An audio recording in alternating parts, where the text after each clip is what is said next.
Welcome. I would like to welcome you to episode 346 of the Unpopular Podcast. This is the man, the myth, the legend, Jalen Hunter. Here at the Unpopular Podcast, I'm not really asking you to agree with me. I'm asking you to hear me out. The NBA finds themselves in a weird spot. And I say weird because they've been in a spot that they've never really been in before. And you're going to hear a lot. And I've actually said a lot about the new CBA and how it changes, with the first apron, second apron, and how it really affects free agency. It affects contracts. It just affects how the NBA operates as far as usually the big names are able to spend more money, or not big names, but big market teams are able to spend more money, so they don't really care about the salary cap. The new CBA obviously affects bigger market or bigger spending teams like a Golden State Warriors, like a Los Angeles Clippers. And when I say the league is in a place that they've never been in before, there are a bunch of free agents that's on the market right now. And a lot of these free agents are good enough to turn a team into a championship caliber team. However, in unusual times, you would see a big name team like a Golden State Warriors, like a Clippers, like a Los Angeles Lakers spend whatever they have to spend to get said player.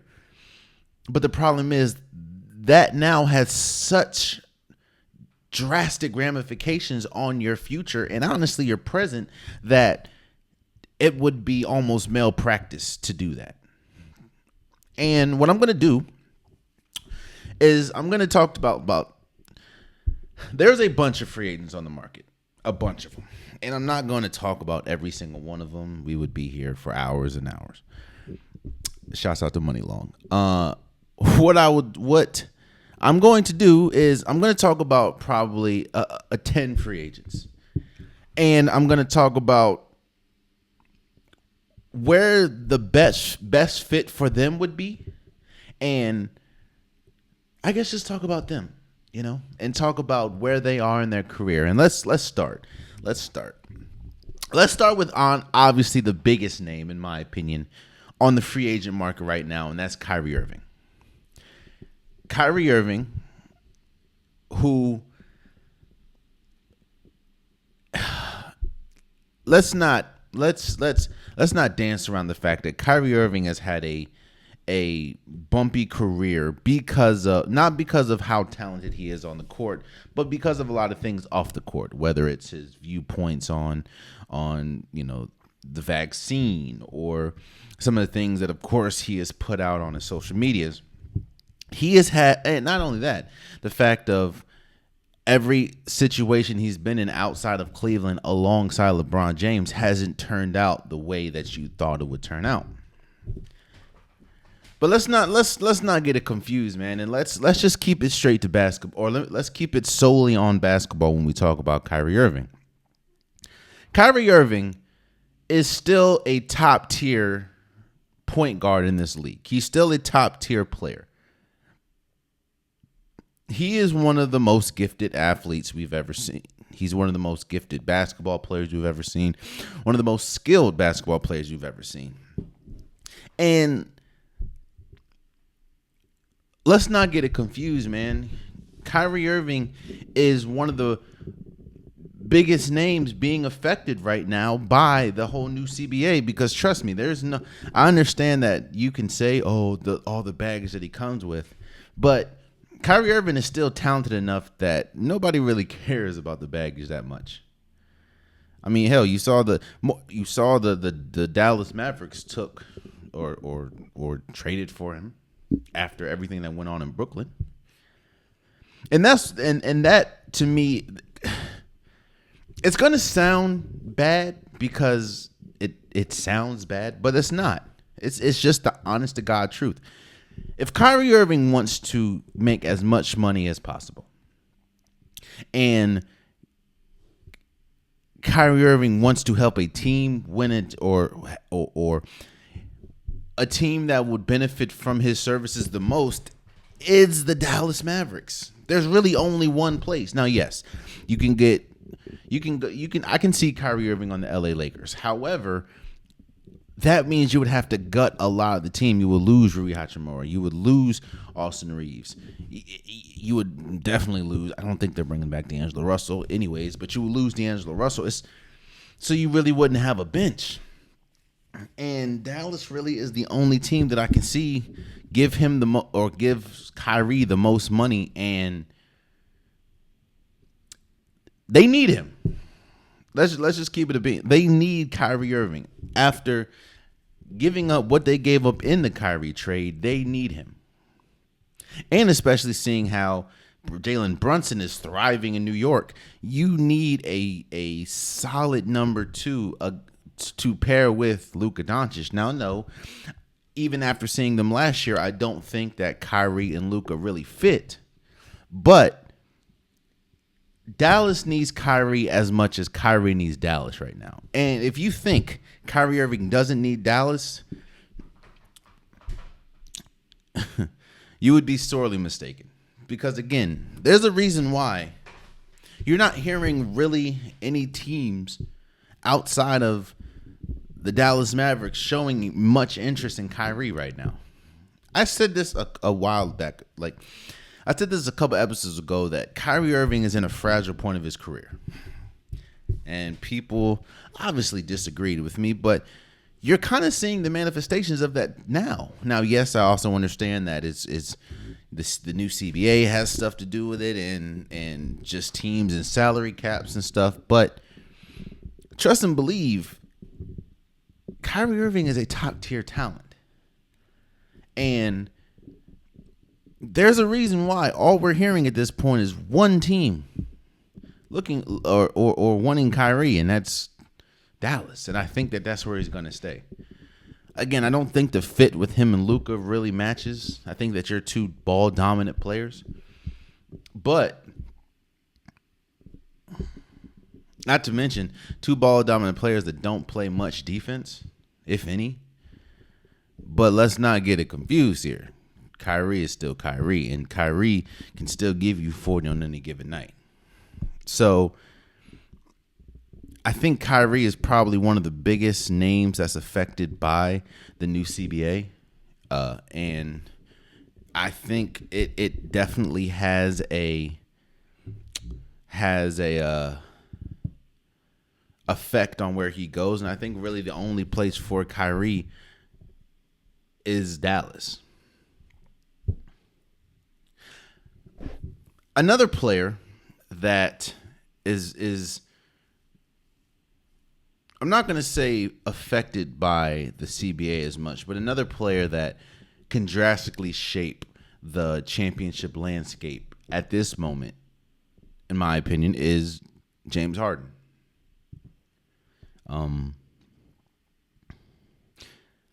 James Harden is in a different place in his career than Kyrie is. I'm not comparing the two, obviously, but at his height, James Harden there's a reason why James Harden landed on the NBA 75 all-time team. He's one of the most gifted scorers we've ever seen. He's one of the top 5 offensive shooting guards we've ever seen. And this isn't anything new, especially if you've been listening to this podcast, but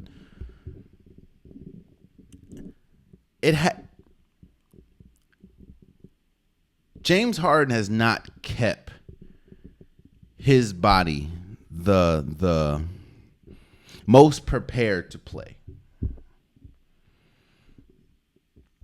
Now, again, that's his prerogative, but you're starting to see it. Now, James Harden is almost a shell of himself we're not seeing the same James Harden that we saw in Houston. Now, yes, I understand that is a while ago, but it's the fall off for James Harden. It's not the shooting. James Harden can still shoot the ball.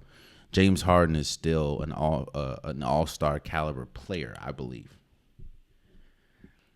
The problem with James Harden, and one thing that made him so deadly when he was in Houston is his ability to create separation, whether that is off the first dribble, whether that is off step backs, whether that is his dribbling ability, his ability to create separation that ultimately gives him a shot, or his way to manipulate defenders and manipulate refs to get foul calls, made him a top tier talent.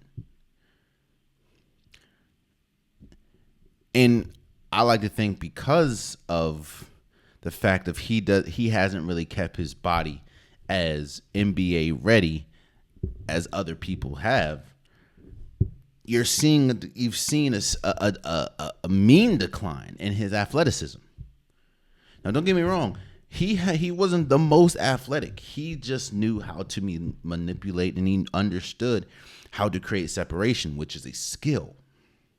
But when you're already not the most athletic, and then you're losing your athleticism, it's a tough thing. Now, don't get me wrong. You're not hearing me say that James Harden is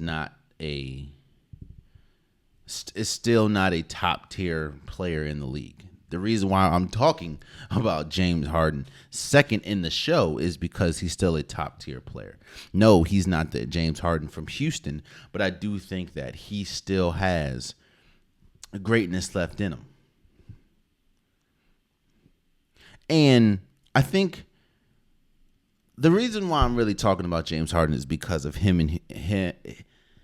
There's a conversation and there is a belief that he's either going to do one of two things. He's either going to go back to Houston, or going to stay in Philly. And with the moves that's been made around the NBA, and when I look at the landscape of the top teams in the NBA, Philly is in an interesting spot.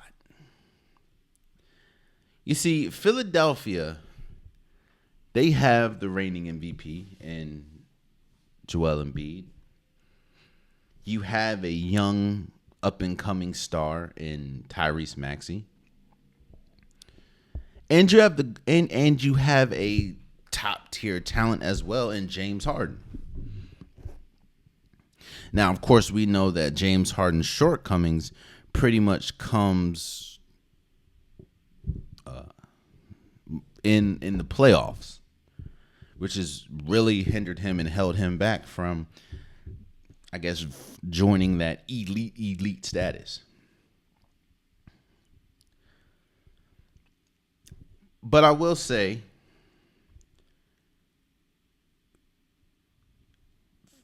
Philadelphia needs James Harden, which is why they're making as strong of a push to keep James Harden as they are. They need James Harden if they want to be in contention for a championship. However, they need a different type of James Harden. And I think they understand that too. For some reason, James Harden regulates himself, or has regulated himself, to mainly a facilitator in Philly. Now, I understand you're playing alongside a great big in Joel Embiid, and you don't want to take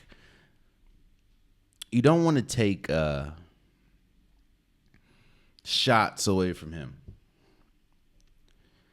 But, and I've said this before, I've said this on other people's podcasts, I believe, the Philadelphia 76ers didn't trade all that they traded for James Harden for him to lead the league in assist. Now, I also don't think it would be beneficial for James Harden to lead the league in scoring with Joel Embiid on the team, but you need a better blend. Philly needs a better blend. They need a more aggressive James Harden. Because trust me, if he goes to Houston, not only does that just close the championship window for James Harden, because you're not winning anything in Houston, But it also closes the championship window for Philly, even with Joel Embiid. In fact, they would probably be in the same situation that the Trailblazers are with Damian Lillard right now. So I think that the only place that James Harden would really benefit and probably should stay is in Philly. So I don't really see another place that not only can afford James Harden, but James Harden can change their fortune. I mean, I could see James Harden going to maybe an LA if they could afford him, but then you run into the same problems that Dallas or Kyrie Irving would run into if he went to LA. You'd have to gut the team. I could see him being very beneficial in maybe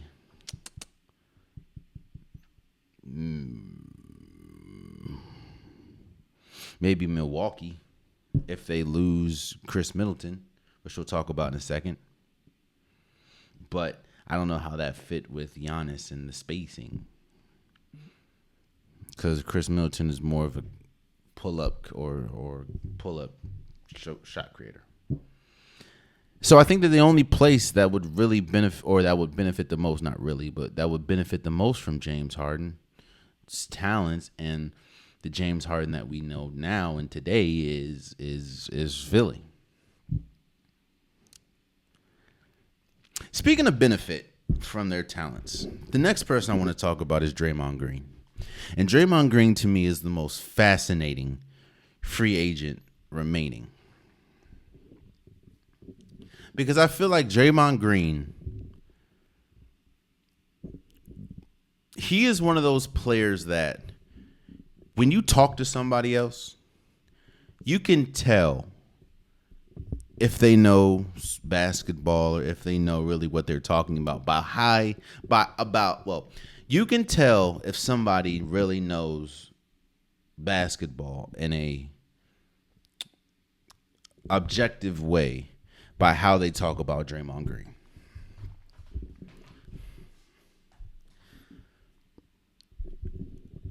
Draymond Green is never going to be a 2K cover athlete.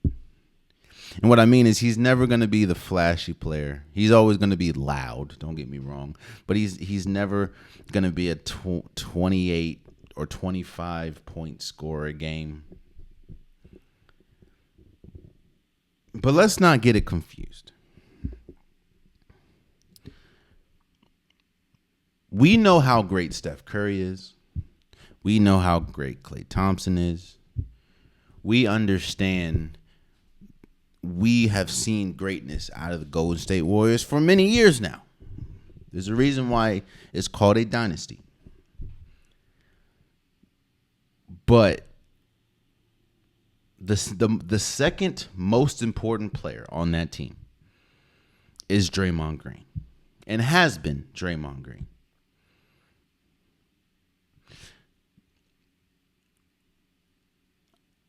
I understand, yes, Draymond Green has caused a lot of turmoil on the Golden State Warriors, whether we talk about with Kevin Durant, whether we talk about with Jordan Poole.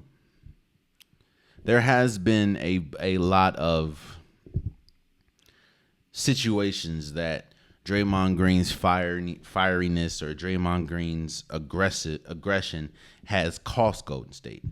It cost them, I believe, Kevin Durant staying. It cost them last year and just the dynamic of the team with the Jordan Poole hit. It cost them a championship in 2016. But let's not get it confused. Draymond Green is the heart and soul of the Golden State Warriors. And kind of like James Harden, Golden State understands if they lose Draymond Green, more than likely that is the official end of their championship window. Because the firiness that Draymond Green, brings, the leadership that Draymond Green brings, you don't get that everywhere. In fact, there's not another player in the league like that. Draymond Green is one of one. He's the only player in the league that can consistently give you a triple-double without scoring. I think he did that a couple years ago. Had a triple-double without, I think it was rebounds, assists, and like steals or something. Draymond Green is unique. And however, like a Kyrie Irving or a James Harden, there are multiple teams that can afford and would love Draymond Green. You're hearing the Sacramento Kings. You're hearing the Detroit Pistons. You're hearing the Houston Rockets. Hell, you're also hearing he could possibly go to the Lakers because of his relationship, obviously, with LeBron. I think if we want to talk about best fit, Draymond Green, the best fit for Draymond Green probably is Golden State. Actually, no. The best fit for Draymond Green probably would be Sacramento. He could be that veteran that could take a young squad over the top. So his best fit is probably Sacramento. But I guess number 2 in a very close second is Golden State. I mean, he's been there for 11 years. You don't want to just I'm curious. I don't think I want to see it, but I'm curious enough to see what Steph Curry and Klay Thompson look like without Draymond Green, and what Draymond Green looks like without Steph Curry and Klay Thompson. Because don't get me wrong, it is such a benefit playing alongside, in my opinion, the 2 greatest shooters of all time. I'm not saying they made Draymond Green, but what I'm saying is it is very I'm not gonna say easy. It's a luxury playing alongside the 2 greatest shooters of all time. You don't really have to do much. Now, don't get me wrong. I'm not saying Draymond Green doesn't do a lot, but you have the 2 greatest shooters of all time. And it's not just a one-way relationship.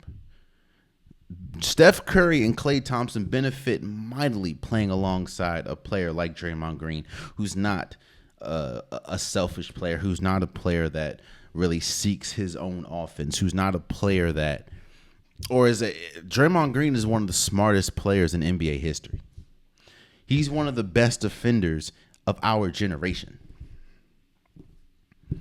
So I think, don't get me wrong, Golden State, they're already over the luxury tax. Let's just keep it. They're already over the luxury tax. They're already, I think, in the second apron. So it's like, would you want to be, even if they lose Draymond Green, I don't know if they'll be in the second or first apron. I think they'll be in the first because of the getting off the Jordan Poole contract. So it's like, we're already going to be over the luxury tax. Are we going to be extremely over the luxury tax and keep a player that definitely increases our chances of getting a champion, of obtaining another championship? Or are we just going to be slightly over the cap and lose that player? I think that they're gonna re-sign Draymond Green, and I think that they kind of have to, and they know they kind of have to, because there's no other player in the league like him. I remember that I was kind of floating around the whole Ben Simmons for Draymond Green thing, and while at his height, I would understand it, but boy, Ben Simmons now. Imagine Golden State would have done that, traded Ben Simmons for Draymond, or Draymond Green for Ben Simmons, and how that could have turned out. Boy. But I think that if Draymond Green wants more money, Of course, you can go to the Kings, and I think it'll be a good fit. You can go to Detroit. That's where he's from. But I don't know, and I'm not saying that he's scared to do it. Don't get me wrong. But I don't know how eager Draymond Green is playing without Steph and Clay as well. I think the real questions are going to come after they re-sign Draymond Green, if they do. The real hard conversation and questions comes with Klay Thompson. And what do you do with Klay Thompson? Because, again, it just like freelance, just like most jobs, what have you done for me lately? And the last time we saw Klay Thompson, he could not hit. He couldn't throw a rock in the ocean. And he was getting killed on defense. However, I will say that last year, and I will highlight and point out that last year, Klay Thompson had one of his best offensive seasons he's had in his career. It was just when the playoffs hit, it was just downhill. So, would Golden State be willing to part ways or separate the Splash Bros? That is the real conversation that they're, I'm sure, wrestling with. And if so, because I think this year is very important.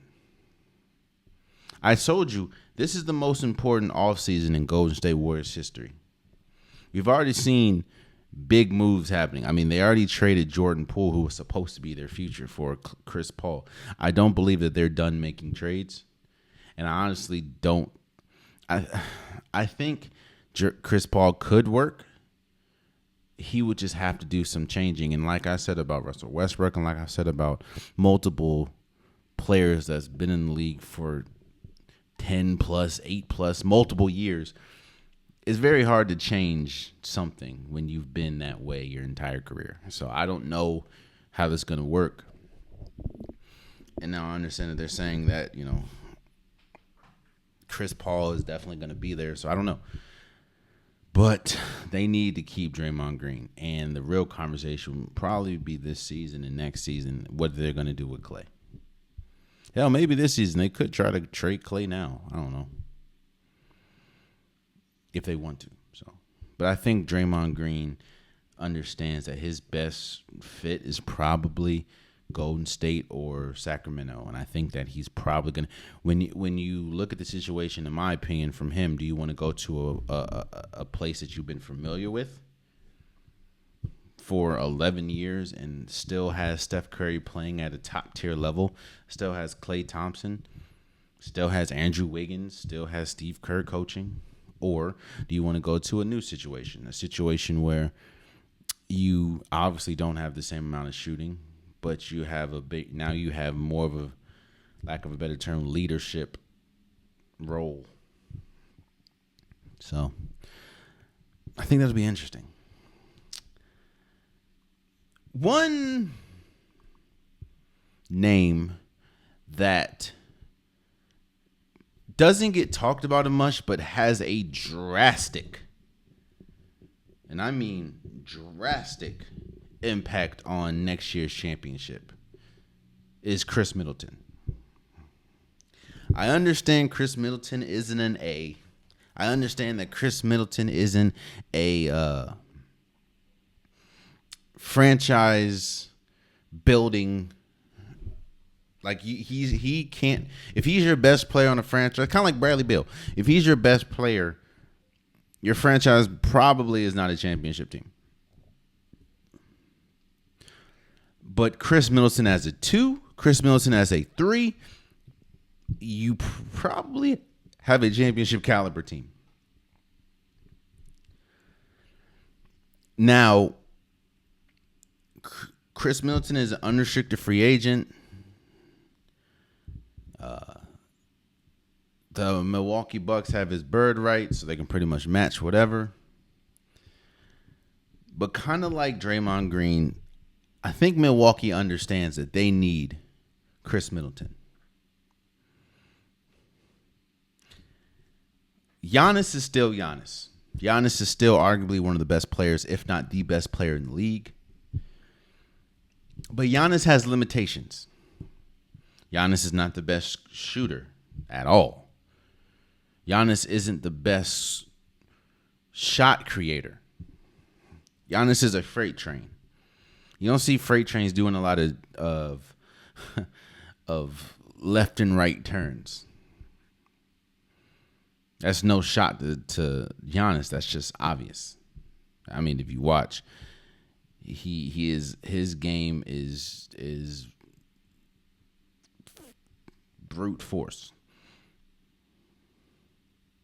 Giannis and the Bucks need a player like Chris Middleton to complement him in areas that he needs or he's not the best in, which of course is the shooting ability or shot creation, dribbling to a shot. That's Chris Middleton. Now, Chris Middleton, I think, and the reason why, let me kind of put a PS on all this. The reason why majority of these people, I talked about Kyrie Irving, I talked about James Harden, I talked about Draymond Green. The reason why I have a lot of these people going back to their respective teams is because of the new CBA and how teams, it's the last thing you want to do is really go over that second apron, which is a new term in the NBA. Because, again, that can be catastrophic for your team's future as far as how you build a team. So the only team that really can honestly afford James Harden and have the ability to keep James Harden at a price that he would like, that's not a vet minimum, is the 76ers. The only team that can really afford to give Kyrie Irving a contract close to the max is Dallas. The only team that can really, to me, give Draymond Green the best shot of winning is probably Golden State. But don't get me wrong, James Harden, imagine James Harden played for the think about it. I could see James Harden playing for the Milwaukee Bucks. Imagine Draymond Green playing for the Boston Celtics. Imagine Kyrie Irving playing for the playing for the Denver Nuggets. But of course, it would be unrealistic because they can't afford him. Let's get back to Chris Middleton, because Chris Middleton is an interesting case. Chris Middleton is one of those. Chris Middleton, in my opinion, is on the same level as Bradley Beal as far as impact to a team. And I could see a team that needs a scorer, needs a shooter. I can see a team taking a flyer, not taking a flyer, but getting Chris Middleton. Like the Kings, like the Rockets, like Detroit. Well, he did play for Detroit already. I would say Washington, but they're kind of in a rebuild. Not kind of, they're in a rebuild, so they're not really trying to pick up big names right now. I could see Chris Middleton being a very important piece to Golden State or OKC, playing alongside Shai Gilgeous and Chet Holmgren and Josh Giddey.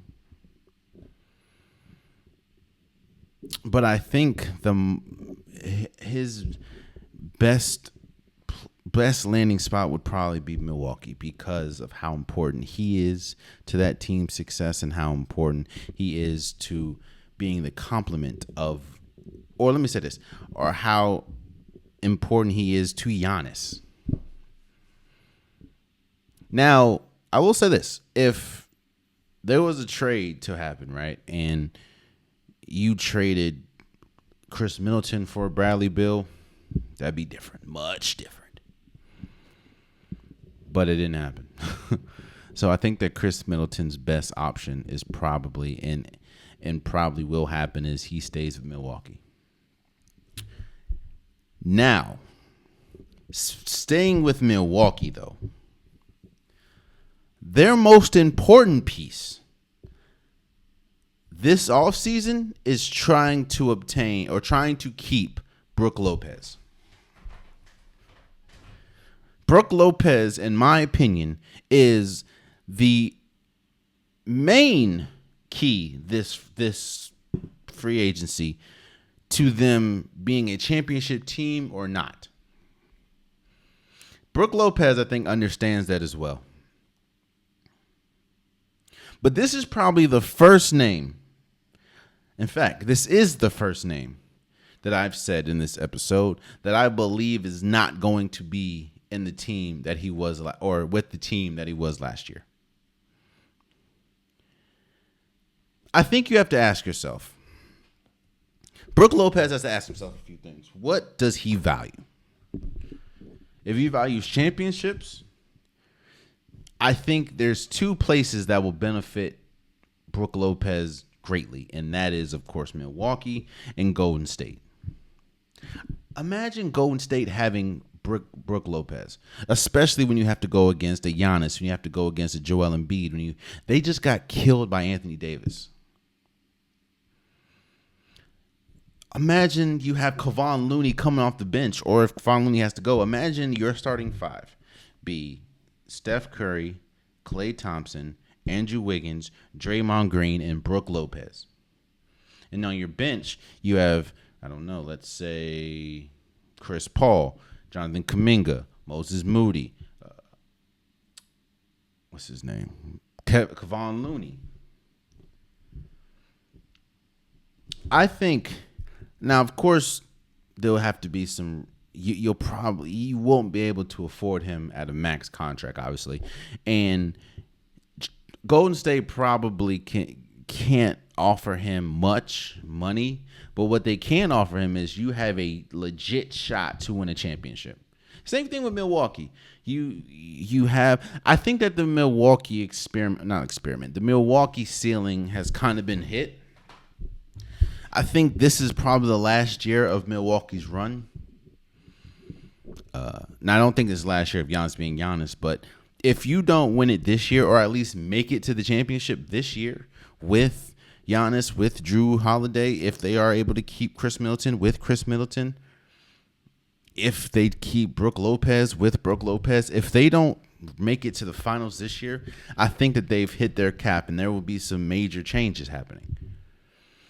But they do need Brook Lopez. So if you're Brook Lopez and you're trying to score payday, which I understand, don't get me wrong, it's still a business at the end of the day. Maybe Houston. Houston has a lot of money. Maybe you go to Houston, and that'll be that. But of course, you have you have absolutely no shot of winning a championship. But if you want to win a championship, I think Brook Lopez's best landing spot, in my opinion, honestly, would be Golden State. Golden State would have to restructure Chris Paul's contract if they want to keep Chris Paul. Because I would get rid of Chris Paul in a heartbeat if that meant I can get Brook Lopez. Honestly. Hell, I wish Golden State would have traded Jordan Poole for Porzingis. That, to me, would have opened their championship window as well, or kept their championship window open as well. But obviously it didn't happen. And I honestly think outside of wanting a veteran on the bench, Golden State probably played keep away they didn't want Chris Paul going to the Clippers. They didn't want Chris Paul going to the Lakers. I just no. But I think you put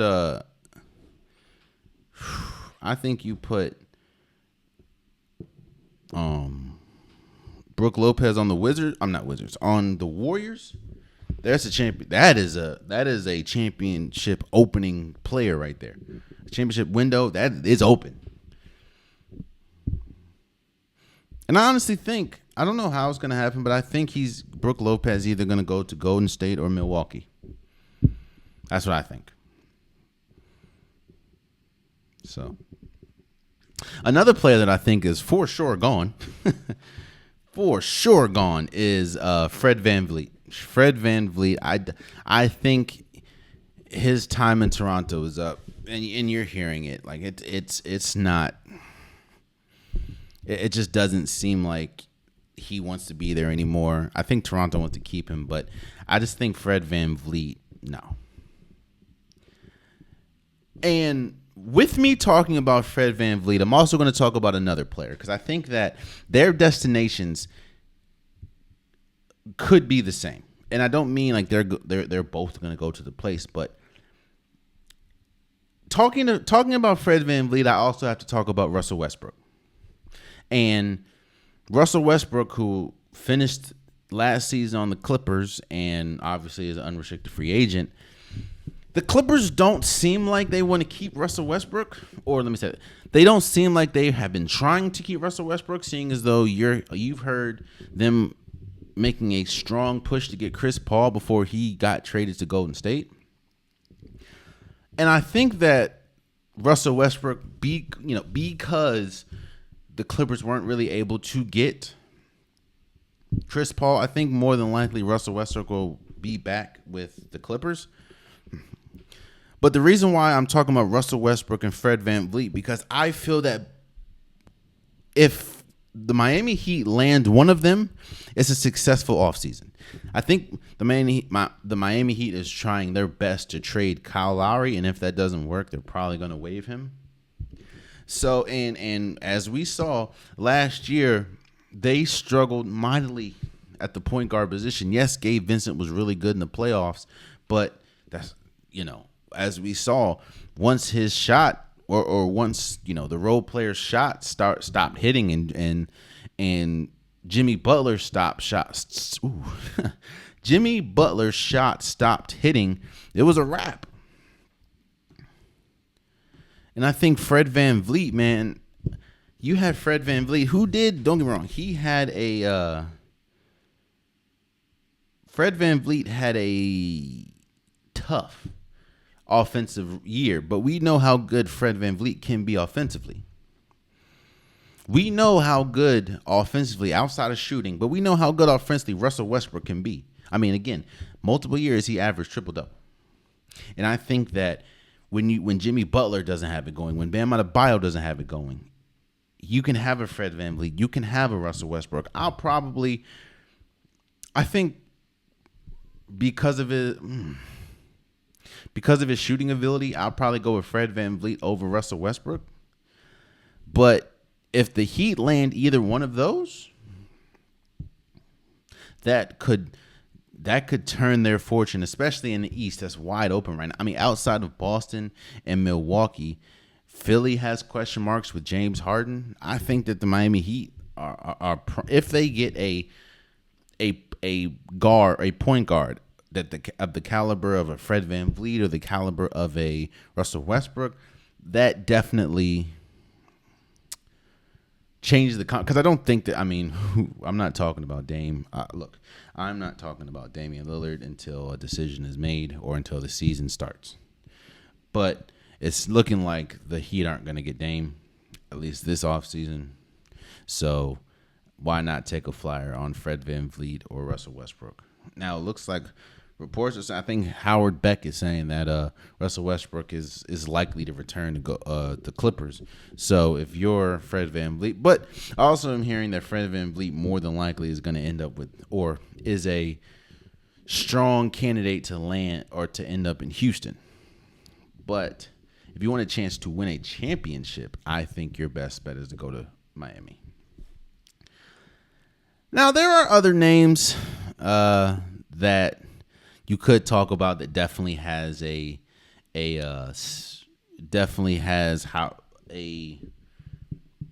important part, or could be an important part to a championship team.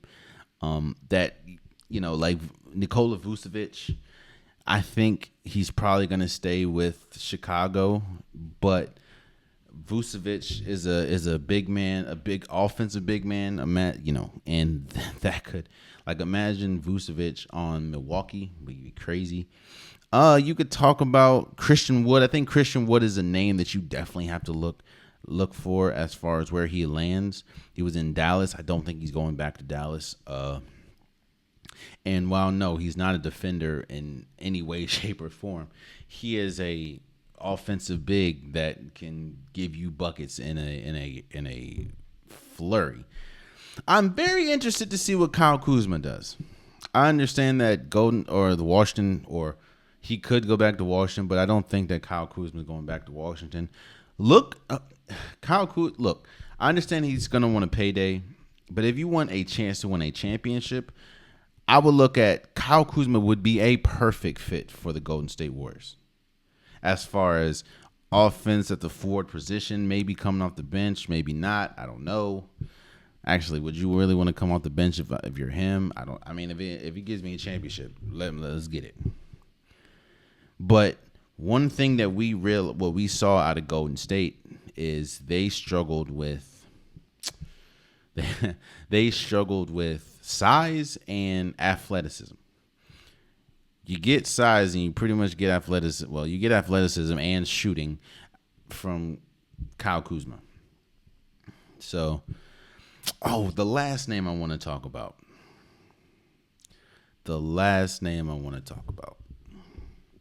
Is Dillon Brooks. And I didn't think that I would have to be the one to do this, and I never thought I would be the one to do this, but I feel like I have to defend Dillon Brooks. Again, not a position I thought I'd be in, but we're here.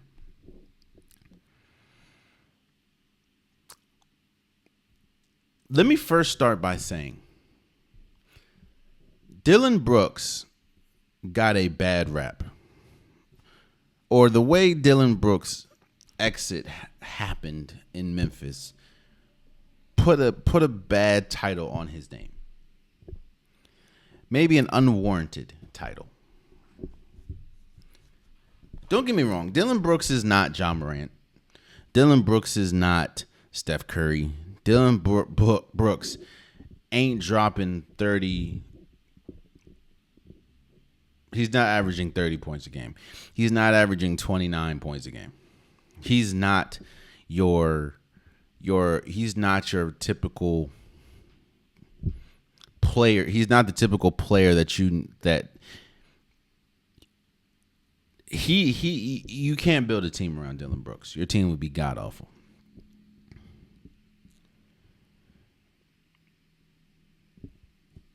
But I will say this. Dillon Brooks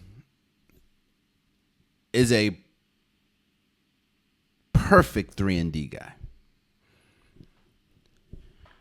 If Draymond Green was not on Golden State, I think that Dillon Brooks or maybe a Jay Crowder would be perfect for Golden State. Now, again, if Draymond Green was not on Golden State, I would think he was a perfect fit, but I just think that relationship is too far gone. But Dillon Brooks can turn if Dillon Brooks was on the Lakers, they'd be a championship caliber team. Because as we saw, the Lakers struggled defensively last year mightily. Well, Dillon Brooks, his calling card is defense. I understand the whole poke the bear thing. I get it. I understand he was cashing checks that someone like a Ja Morant had to cash. I understand that. That is Dillon Brooks pretty much You know what it is? That's Dylan Brooks playing his role, but not living up to who he was. And that's Dylan Brooks not understanding the situation. Like, bro, you don't need to lack of a better term or quote, poke the bear of a 4-time champion. Don't really need to do that, bro. But don't get me wrong. Imagine you have a player like Dylan Brooks is a taller, probably less mature Marcus Smart.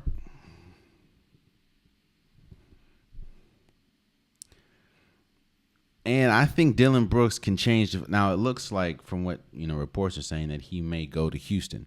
But there's a reason why the Miami Heat are also on that list of teams that are interested in Dylan Brooks. Dylan Brooks is not a bad player. He just talks too much. He just talks a lot. So again, man, I think this is a very interesting free agency class. Like Bruce Brown would be huge for a lot of teams, and I think that he has the Denver Nuggets are going to try their hardest to keep him, but he draws interest. Jakob Poeltl, a player that draws interest. And he's one of the players that I thought should go to Golden State before he went to Toronto. Or, again, Jay Crowder. There's a lot of teams that need players. They just can't afford players. Like what happens with Kevin Love. What happens with Jeremy Grant. This is going to be an interesting free agency class. Or this is an interesting free agency class, and because of the CBA, a lot of players are going to go somewhere else, maybe a lesser team, because the championship teams can't afford them. Outside of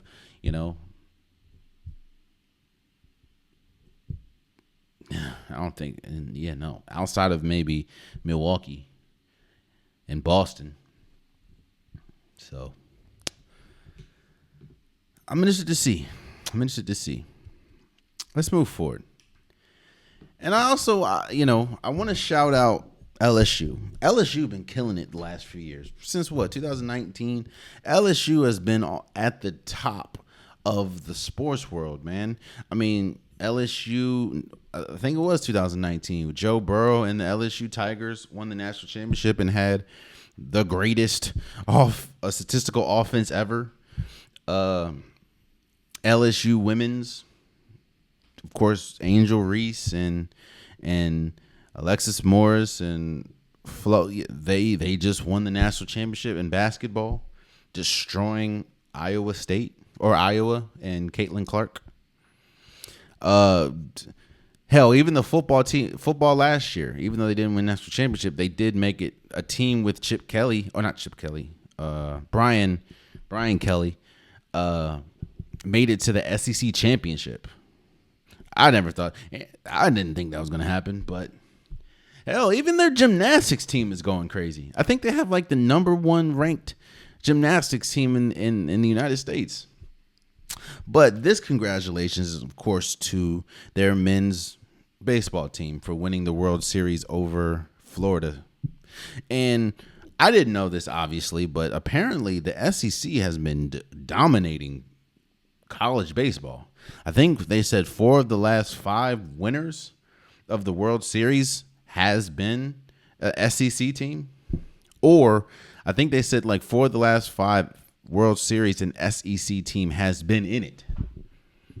That's crazy, bro. And I don't know why. I don't know why or how, but I was tuned into this World Series. I think after the first game, LSU kind of they beat Florida. I think it was a close game. Went into extra innings, of course, but they beat Florida. The second game, Florida beat them like 25-3 or something like that, or 24-3. I'm like, God, like what? You know how bad a 23 or 24-3 loss is? Hell, that just happened in the major leagues. I think the Angels just beat a team like 25-2 or something. That's like losing by 50 points in a basketball game. But Florida then turned around and beat, LSU then turned around in a Game 3 winner take all, beat Florida 18-4 in the World Series in Omaha, Nebraska. Oh my gosh! Look, this is gonna make me sound incredibly dumb. I'm not gonna lie to you. This is gonna make me sound incredibly dumb. But I never knew Omaha was in Nebraska. I don't know what I thought. When you hear Omaha, the first thing I think of is like Kentucky or Tennessee. Omaha. I also don't know why when I hear Omaha, I think Wrangler. I don't know. But I never knew Omaha was in Nebraska. All right, back to what I was saying. And LSU's been dominating, man. Like, this is their 7th national championship in program history. I think the last time they won was like in 2019. And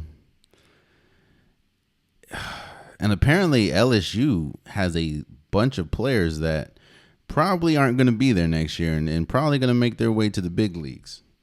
And they look, man. Shouts out to LSU. LSU's been doing it right. And they yet again find themselves on top of the mountain. At least this time it's in baseball. And they won the College World Series against Florida. And not just LSU. Shouts out to the SEC. Yet another sport that they're dominating in. I mean, think about that. This year, the SEC won in baseball, basketball, football, and I don't know who won in soccer. That's crazy. In fact, who won in lacrosse? Lacrosse National Championship. Was it this year? No, it was Notre Dame. God damn, Notre Dame beat the hell out of Duke. But yeah, shouts out to LSU for winning the World Series in baseball, which of course is their 7th World Series in program history. Omaha, Nebraska. Never knew it.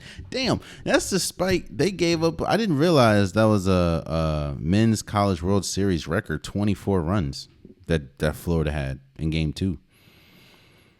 You give that up and then come back and beat them by 14 runs. Jesus, talk about it, man. Shouts out to LSU Tigers, man. Shouts out. Oh, and that's also cool. They started the season as the number 1 overall team in the country. Damn, LSU, bro. It's greatness, man. Speaking of greatness, and this is where I'm going to end the show. I've talked about this a couple times. But the last time I talked about this was, of course, when we talked about Novak Djokovic, when he won the French Open, which was his 23rd Grand Slam, which was the most in men's history. And I said that we are possibly in an age where every single sport could see their GOAT dethroned by somebody else, or the person that has been universally noticed or known as the GOAT can be dethroned by somebody else. I talked about basketball and how a lot of people think, or a lot of people have a debate whether it's Michael Jordan or LeBron James. And of course, we're seeing LeBron James play. I talked about baseball. It could be Shohei Ohtani. It could be Aaron Judge. I talked about, of course, tennis with Novak Djokovic and Rafael Nadal and Roger Federer. I think women's tennis is pretty much locked up. I mean, it's Serena by a country mile. I thought about one name I said was Connor McDavid. I said Connor McDavid has a shot to dethrone the great Wayne Gretzky in hockey. And surprisingly, I did not get a lot of pushback from that. And I think it's because people understand that I'm not just capping out here, bro. I'm not lying. Connor McDavid won the Hart Memorial Trophy, which is the third time he's done that. He also, which is pretty much the hockey MVP. And he also won the Ted Lindsay Trophy, which is his fourth time doing that.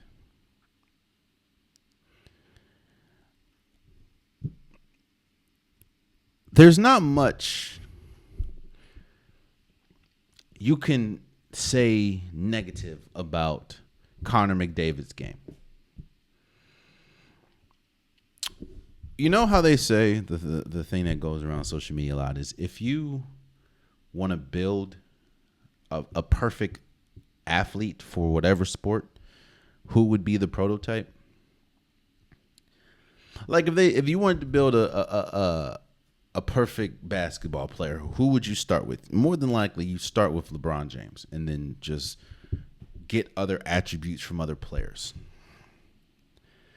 If you want to build a perfect baseball player, you probably get Aaron Judge build and then get attributes from other players.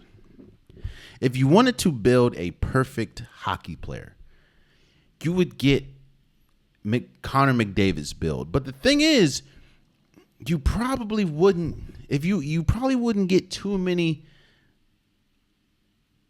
attributes from too many other players because Connor McDavid has it. He has the speed. He has the strength. He has the angles. He has the shooting ability. He has the scoring ability. I think he scored like 152 or 150 something points last year.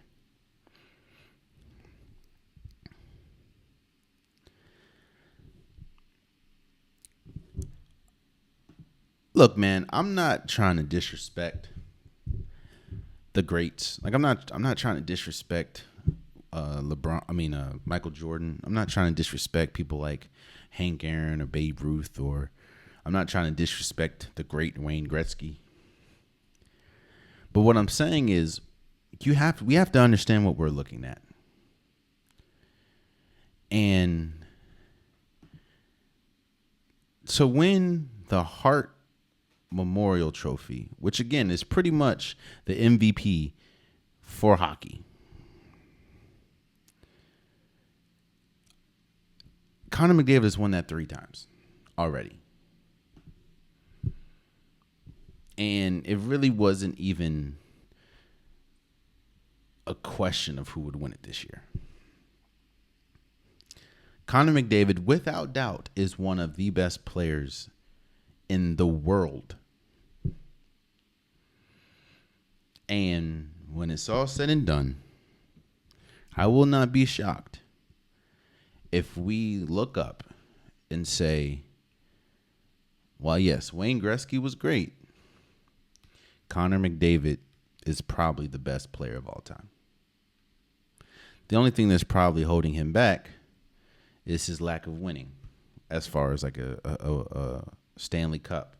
But it is tough when you play for a team that really only has 2 or 3 good players. But even in that, I think they got to the second round of the playoffs with, isn't it? They got to the second round of the playoffs with with pretty much Connor McDavid and Draisaitl. Oh, and Evander Kane. That is it. Every other person is not that good. And honestly, it's Connor McDavid, a good portion, a good length. Leon Draisaitl, a good length. Evander Kane, and then a country mile. It's hard winning a Stanley Cup that way. But yeah, man, when it's all said and done, Connor McDavid might be considered the greatest hockey player of all time. We'll see. And there you have it. That has been today's episode of the Unpopular Podcast. I truly appreciate you guys. If you want a Unpopular Podcast shirt, hoodie, sweater, long sleeve joggers, the link is in the description below. I have multiple different colors, multiple different designs. Like it's getting hot out here, even though it's been an irregular summer. But get your Unpopular t-shirts today. I have multiple different colors, multiple different designs. I'm sure I got what you like. Click on the link in the bio. Bada bing, bada boom. Also, subscribe to every listening. Subscribe to every watching. I'm still trying to get to 1,000 subscribers. I think I'm 150 away right now, which is crazy. So anything would help. If you're already subscribed, tell a friend to tell a friend to tell a friend. To all of y'all subscribe. Definitely mean a lot. And follow the socials. Follow Instagram. Follow TikTok. Again, I pretty much post daily there. And hey, until next time, much love.